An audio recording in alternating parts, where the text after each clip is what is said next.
கடைசியா என்னமா சாப்பிட்டாரு? காலையில எதுவும் சாப்பிடல, காஃபி மட்டும்தான் குடிச்சான். அப்படியா? அப்ப நேத்து நைட்டு சாப்பிட்டது இல்ல குடிச்ச தண்ணியில ஏதாவது ஃபுட் பாய்சன் ஆயிருக்கலாம். இன்ஜெக்ஷன் போட்டுட்டு போறேன், மயக்கம் தெளிஞ்சு நார்மல் கண்டிஷனுக்கு வந்துடுவாரு. 2 நாள் கம்ப்ளீட் ரெஸ்ட் எடுக்க சொல்லுங்க. என் பேரனுக்கு பயப்படுற அளவுக்கு ஒண்ணும் இல்லல்ல? இல்லம்மா, கொஞ்ச நேரத்துல மயக்கம் தெளிஞ்சிருவாரு. உடனே வேலை அது இதுன்னு போக வேணாம். சரிங்க டாக்டர்.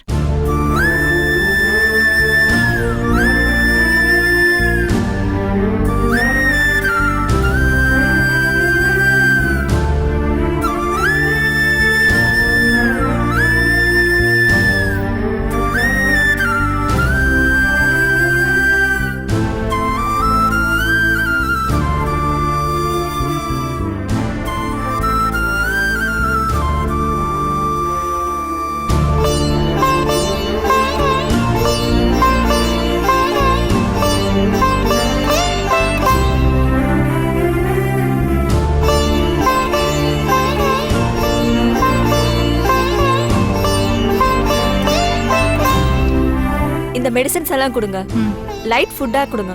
நீங்க எதுக்கும் கவலைப்பட வேண்டாம். நான் கிளம்புறேன். சரிங்க டாக்டர்.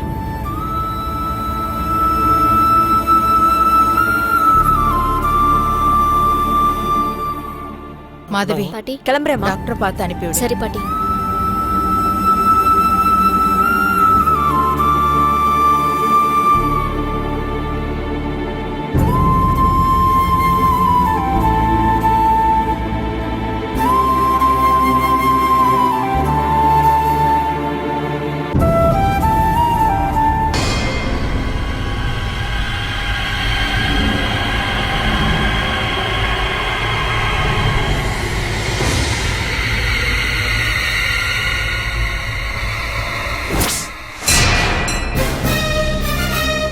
ஐயோ, என்னம்மா விளக்கெல்லாம் உடைஞ்சு போச்சு?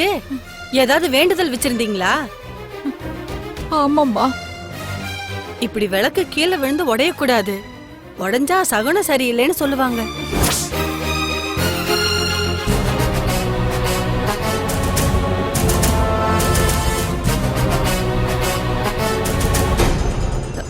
மாதவி, தேவ் எப்படி இருக்காரு?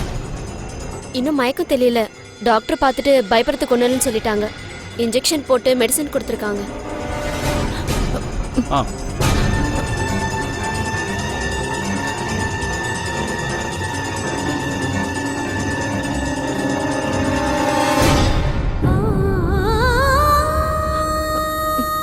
பாட்டி. பவித்ரா, வந்துட்டியாம்மா? என் பேரனை பாரு, கிளம்புற நேரம் திடீர்னு மயக்கம் போட்டு விழுந்துட்டான். டாக்டர் பார்த்துட்டு ஃபுட் பாய்சன் ஆயிருக்குன்னு சொல்றாங்க. ஃபுட் பாய்சனா? காலையில என்ன சாப்பிட்டாரு? காஃபி மட்டும்தான் குடிச்சான்.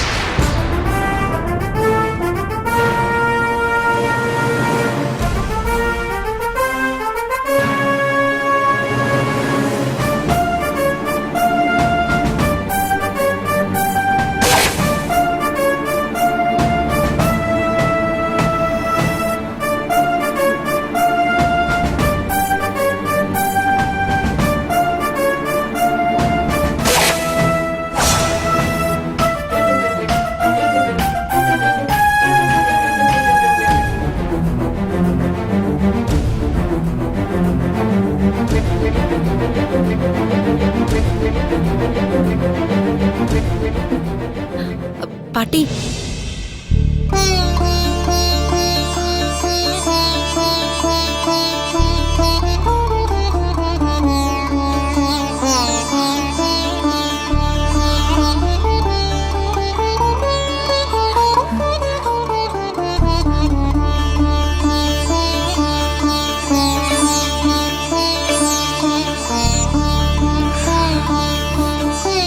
தேவ்.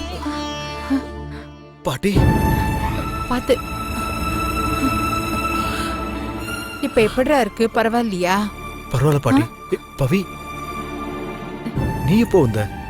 கொஞ்ச நேரத்துக்கு முன்னாடிதான். பாட்டி, எனக்கு என்னாச்சு?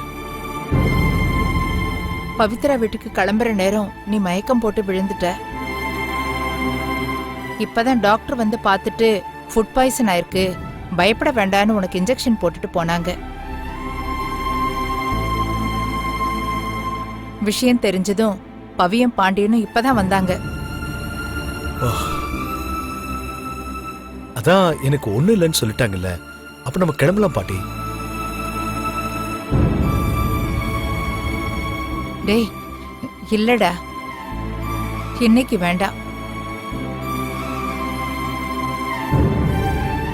உனக்கு வந்த மயக்கம் மூலமா தடங்கல் ஆயிடுச்சு.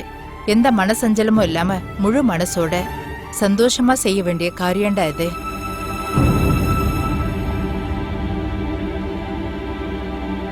ரெண்டு மூணு நாள் போனதும் ஒரு நல்ல நாளா பார்த்துட்டு போலாம்.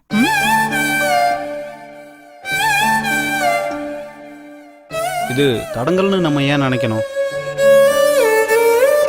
இன்னைக்கு முடிவானபடி நல்ல காரியம் நடக்கட்டுமே.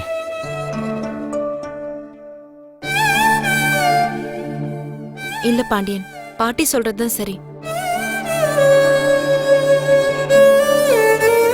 இன்னைக்கு நடக்க வேண்டாங்கிறதுனாலதான் இப்படி ஒரு தடை வந்திருக்கு. மீறியும் நம்ம அதை செஞ்சா முதல் கோணல் முற்றிலும் கோணல் ஆயிடும். இன்னும் 2-3 நாள் போகட்டுமே, அதனால என்ன?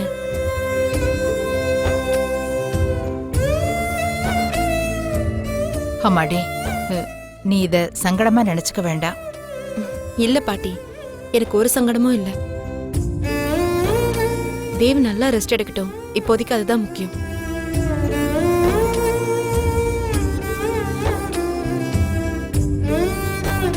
பவித்ரா, இன்னைக்கு நீ தேவ் பக்கத்திலேயே இருந்து அவனை பாத்துக்கிறியா?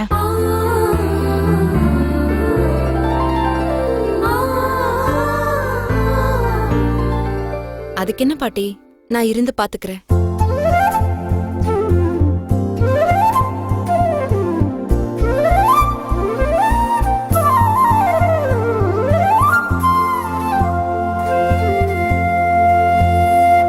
சரி பவி, நான் வீட்டுக்கு போய் நிஷாவை கூட்டிட்டு கிளம்புறேன்.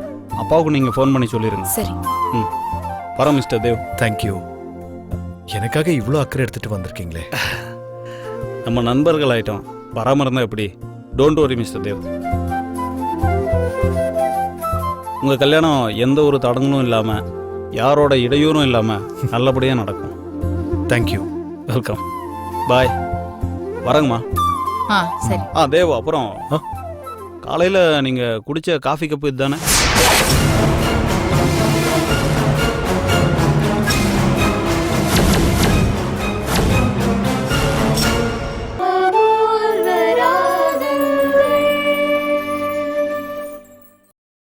தேவ், அப்புறம் காலையில் நீங்கள் குடித்த காஃபி கப்பு இதுதானே?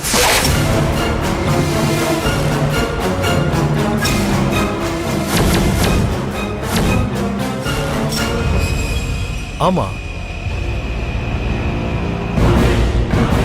தேவ், இதை நான் எடுத்துகிட்டு போகிறேன். சரி. ஒருவேளை இந்த காஃபியில் கூட ஏதாவது கலந்து நீங்கள் மயக்கமாக இருக்கலாம்ல. இதில் கொஞ்சம் காஃபி இருக்குது, இதை லேபில் கொடுத்து டெஸ்ட் பண்ணி நான் சொல்கிறேன். உண்மையிலேயே எதனால் மயக்கம் போட்டு விழுந்தீங்கன்னு அதில் தெரிஞ்சிடும்.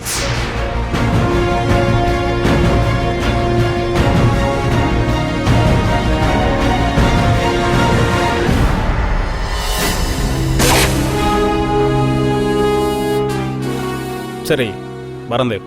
நான் வரேம்மா.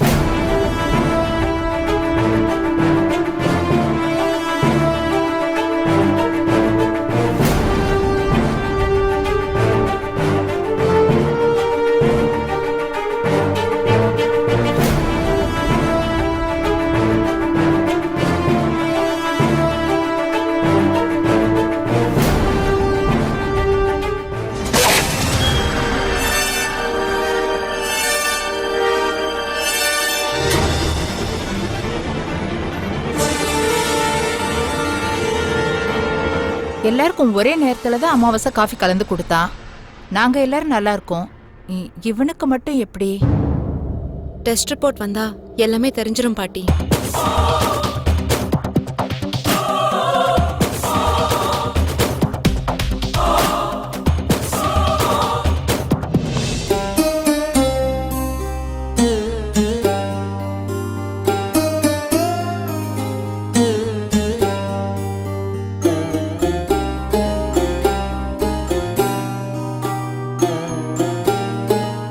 நிஷா குட்டி இவ்ளோ டயர்டா இருக்க? என்ன டேய் பாண்டி இங்க வா.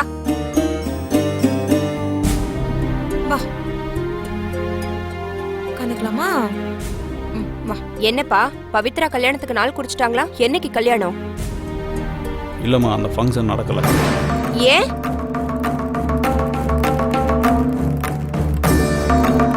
வீட்டிலேருந்து கிளம்பும்போது திடீர்னு தேவ் மயக்கம் போட்டு விழுந்துட்டாரு. டாக்டர் வந்து செக் பண்ணிவிட்டு ஃபுட் பாய்சன் ஆகிருக்குன்னு மெடிசன் கொடுத்துட்டு போயிருக்காரு. இல்லைம்மா, விஷயம் என்னன்னா அவர் காலையில் வெறும் காஃபி மட்டும்தான் குடிச்சிருக்காரு. அதில் யாரும் எதையும் கலந்துருப்பாங்களான்னு ஒரு சந்தேகத்தில் அந்த காஃபி கப்பை லேபில் டெஸ்ட்டு கொடுத்துட்டு வந்திருக்கேன். ஸோ இன்னைக்கு நாள் குறிக்க முடியல. வேற ஒரு நல்ல நாள் பார்த்து முடிவு பண்ணிக்கலான்னு பிளான் பண்ணியிருக்காங்க. அதானே, பவித்ரா அவ்வளவு ராசியானவ. அவளுக்கு கல்யாண ராசி இருந்திருந்தா எப்பவோ கல்யாணம் ஆயிருக்குமே. ஒவ்வொரு தடவையும் தடைப்பட்டுச்சு, இப்பவும் நின்னு போச்சு. இந்த வரணும் அமையறது கஷ்டம்தான். ஏன் இந்திரா, உன் வாயிலிருந்து நல்ல வார்த்தையே வராதா? பவித்ரா அப்படி உனக்கு என்ன பாவம் பண்ணா? இந்த வீட்டுக்கு வரும்போதெல்லாம் அவங்கள ஏதாவது சொல்லி அவங்கள நீங்க சங்கடப்படுத்திருக்கீங்க. ஆனா அவங்க எதையும் மனசுல வச்சுக்காம நீங்களும் ஃபங்க்ஷன்ல கலந்துக்கங்கன்னு சொல்லி உங்களை இன்வைட் பண்ணாங்க. அப்ப கூட அவங்கள பத்தி பேசும்போது விஷத்தை கக்குறீங்க.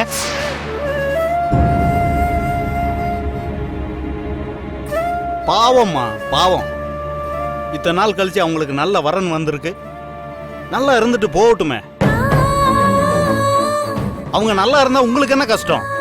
டேய் பாண்டி, உன் தங்கச்சி என்ன சொல்லிட்டான்னு இப்ப நீ இப்படி பேசுற? பவித்ரா வாழ்க்கையில இதுவரைக்கும் என்ன நடந்திருக்கோ அதுதான் இப்பவும் நடந்திருக்கு. இது ஒண்ணும் தப்பில்லையே. பவித்ரா கொஞ்சம் திமிர் பிடிச்சவ, ஆணவக்காரி. அதனாலதான் இப்படி எல்லாம் நடக்குது. பொண்ணுங்களுக்கு எதிரி ஆம்பளைங்க கூட இல்லம்மா, பொம்பளைங்க தான். ஒரு பொண்ணு தைரியசாலியா தன்னம்பிக்கையோட இருந்தா அவளை ஆணவக்காரி திமிரு பிடிச்சவன்னு சொல்றது. அவ திமிரு அடங்கணும்னா அவளுக்கு ஒரு நல்லது நடக்கூடாதுன்னு நினைக்கிறது. உங்களை மாதிரி வேலை வெட்டி இல்லாதவங்களுக்கு அது சகஜமா போயிருச்சு இல்ல? இல்ல இல்ல இல்ல இல்ல, உங்களெல்லாம் திருத்தவே முடியாது, சத்தியமா திருத்த முடியாது. ஆனா ஒண்ணு, எத்தனை தடங்கள் வந்தாலும் தேவுக்கும் பவித்ராவுக்கும் கல்யாணம் நடக்கும். ஏன்னா தேவும் பவித்ராவும் விரும்புறாங்க. அதனால கல்யாணம் கண்டிப்பா நடக்கும்.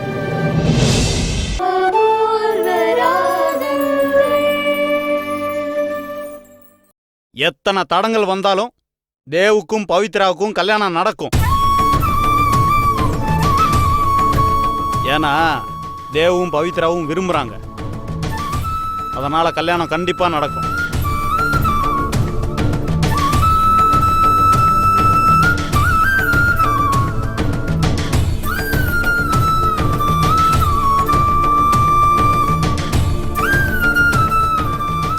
பத்மினி உங்களை தப்பா பேசுனதுக்காக என் மச்சாங்கிட்ட சண்டை போட்டு வந்தேன்.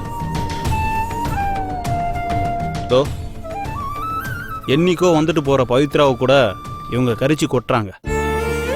நீங்க இங்க இருந்தா நான் இல்லாதப்போ என்னென்ன சொல்லுவாங்கன்னு எனக்கு தெரியல. என் பொண்ணுக்காக நீங்க இங்க இருந்து கஷ்டப்படுறது எனக்கு சங்கடமா இருக்கு. பத்மினி சீக்கிரம் உங்க பாட்டியை கண்டுபிடிச்சு உங்களை அவங்க கிட்ட ஒப்படைக்கணும்.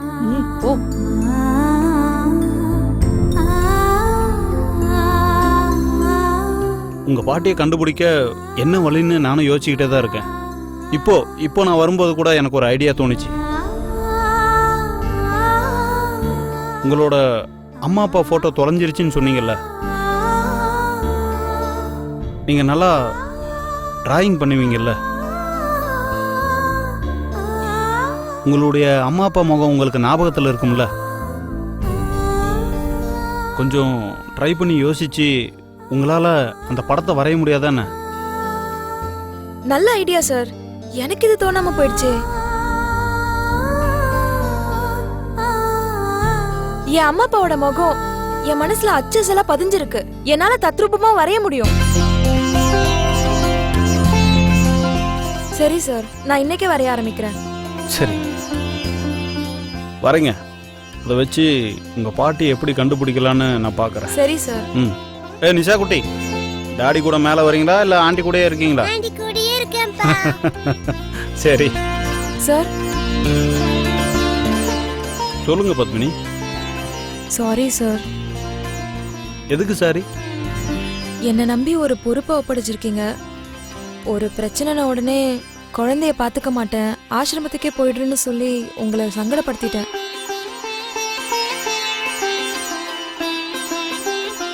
என்ன கஷ்டம் வந்தாலும் நீங்களா சொல்ற வரைக்கும் நான் இங்கிருந்து போக மாட்டேன் சார்.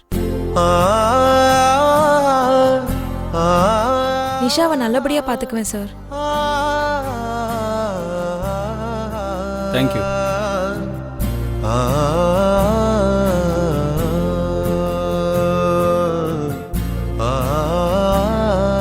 நம்ம மேல போய் எங்க அம்மா அப்பா போட்டோ வரையலாமா?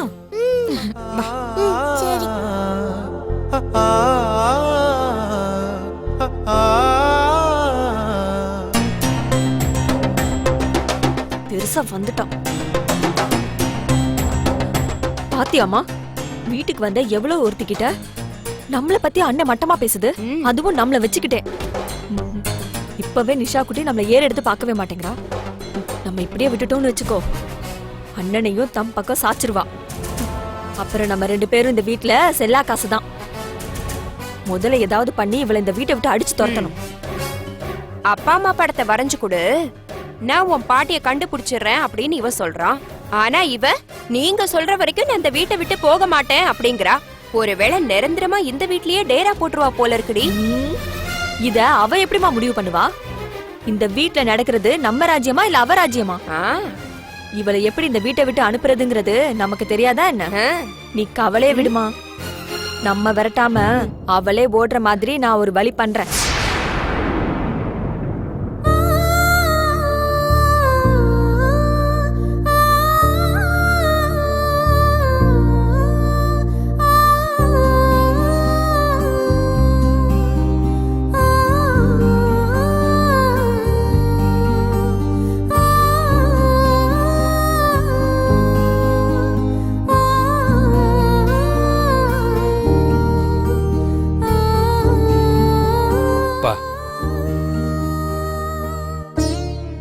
என்னாச்சு? நாள் குறிக்கிறது இன்னைக்கு நடக்கல, இன்னொரு நாள் நடக்கதானப்பா போகுது. பவியோட கல்யாணம் கண்டிப்பா நடக்கும்பா. நடக்கும்டா. பவிக்கு ஒரு கல்யாண ஏற்பாடுன்னு சொன்னாலே எதுக்குடா இவ்வளவு தடங்கல்கள் வரணும்? இத்தனை காலம் தடப்பட்டதெல்லாம் பத்தாதா? இன்னைக்கு எல்லாம் நல்லபடியா நடந்து முடிஞ்சிடும் நினைச்சேன்டா. கடைசியா இப்படி ஆயிடுச்சு. பா, பவியும் ஃபோன் பண்ணி சொன்னான், பாண்டியன் சாரும் வந்து சொல்லிட்டு தானப்பா போனாரு. ஃபுட் பாய்சன் ஆகி அதனால மயக்கமாயிருக்காரு, அவ்வளவுதானே. தேவ் குணமாயிடுவார்ப்பா.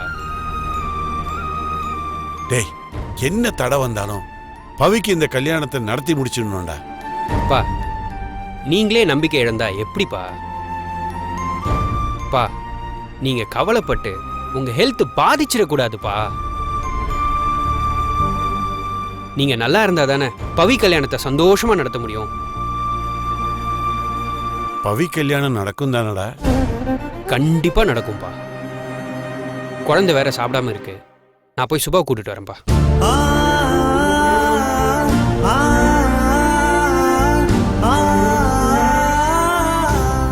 என்னடா இது, தடங்கள் மேல தடங்களா வந்துகிட்டு இருக்கு.